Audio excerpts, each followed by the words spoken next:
Have you heard that fathers defeat mothers' claims of domestic violence and child abuse by claiming parental alienation as some kind of defense mechanism? Well, we all know the aphorism, if it looks or sounds too good to be true, it probably is not true. Well, this also means, however, that if it looks or sounds too bad to be true, it probably is not true as well. Can we all agree that the following claim looks, on its face, too bad to be true? A George Washington University Law School article shows that mothers are statistically up to 90% more likely to lose custody of their children when they go on record about abuse. Abusive fathers who claim parental alienation are almost always granted custody. Now that was a quote, so I'll close quote there. So is this claim true? I found the article that was supposedly being quoted. It's called Child Custody Outcomes in Cases Involving Parental Alienation and Abuse Allegations by Joan S. Meier of the George Washington University Law School. I have provided a link to that in the description section of this video. Here is what the article actually claims. This is not the entire article, of course. I'm not going to read it to you, and I have my doubts about the methodology and resulting accuracy of the claims themselves, but I digress. So, spoiler alert. The article does not make any, quote, women lose custody 90% of the time when they report abuse claim. The following quotations are directly from the article itself. Quote, focusing on cases where it was determined that mothers started with possession of the children and alleged some type of abuse by the father, the data shows mothers losing custody in 26% of cases, close quote. And, quote, it is also notable that when mothers report mixed types of child abuse, sexual and physical, their custody losses skyrocket from under 30% to up to 50%.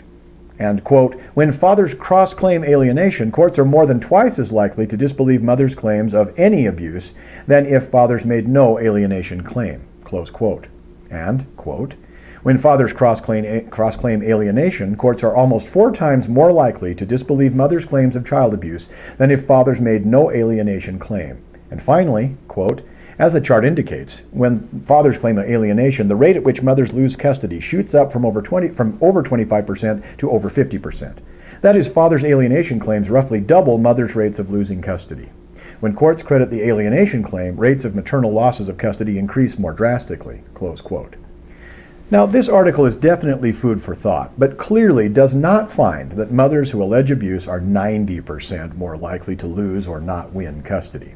Additionally, one of my critiques of the article is this. It does not reveal whether the abuse-alleging mothers who lost or did not win custody was due purely to their alleging abuse or purely because they were found to have engaged in parental alienation or something like it. For example, if these mothers were themselves child abusers or were found to be unfit parents for other reasons, such as child neglect or substance abuse, lacking sufficient housing or the ability to provide financially, practicing poor hygiene, insufficient bonding, etc., how many of them would have lost or not won custody anyway? The article does not address this, but even if these are the only reasons the mothers lost or did not win custody, in other words, due to the court finding them to have engaged in parental alienation, would that not be reason enough? Now, I'm not asserting that all cases of real, actual parental alienation should cause a mother, or father committing alienation, to lose or not win custody. Level of severity must be considered. But parental alienation would be, in my professional opinion, sufficient grounds for awarding custody of children to the other innocent parent, or less guilty parent, assuming the other parent were found on balance to be, 1, sufficiently fit as a parent, and 2, the more fit of the 2 parents.